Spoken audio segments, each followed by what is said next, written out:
It's been a steamy day across Trinidad and Tobago. We've seen a bit of moisture coming through, some afternoon thunderclouds erupting as well. It's also been quite hot, 33 degrees Celsius recorded at Piarco. And we have a tropical wave nearby. This one is set to come through as you go through your Thursday. You could be seeing a bit more in terms of some moisture as well. So don't be surprised to see a couple of thundery rumbles coming through, especially around Tobago's hillsides, and also lots of cloudiness piling through your morning and then going into the afternoon. Well, a lot of the activity will actually be further north up the island chain through Barbados, St. Vincent and up towards Dominica. But for us here in Trinidad, we'll still see a few of those showers around the northern range and into the northern hills across the Trinidad overnight.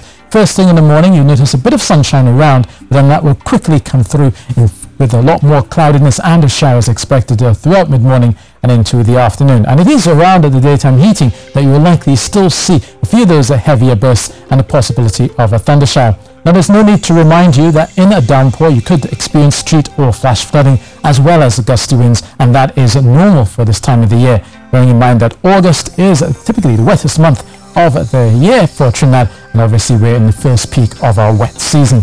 So temperature-wise tonight, 24 degrees Celsius, it will feel mild, especially under the cloudiness, and tomorrow a hot 33, and then we'll see those afternoon thunder showers erupting once more, especially around western areas of Trinidad. Now through Thursday we get a bit of a break, still a few showers coming through, but at least the sunshine will be there. And then on Friday there will likely be a lot more moisture coming in to both Trinidad and Tobago, some of that trailing in behind that tropical wave. So at least by Saturday conditions will be brightening up quite a bit. In fact, we could be seeing some Saharan dust as well pushing through as we get towards Sunday.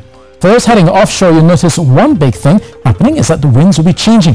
Coming from the usual east-northeast to the southeast, that is, they'll be varying 15 knots, a moderate easterly swell of 6 to 8 seconds for the most part, and we'll keep a few whitecaps going out there in the Caribbean and the Atlantic, but still waves below 2 meters as you go through your Wednesday, possibly continuing into Thursday. And you'll have one low tide at noon.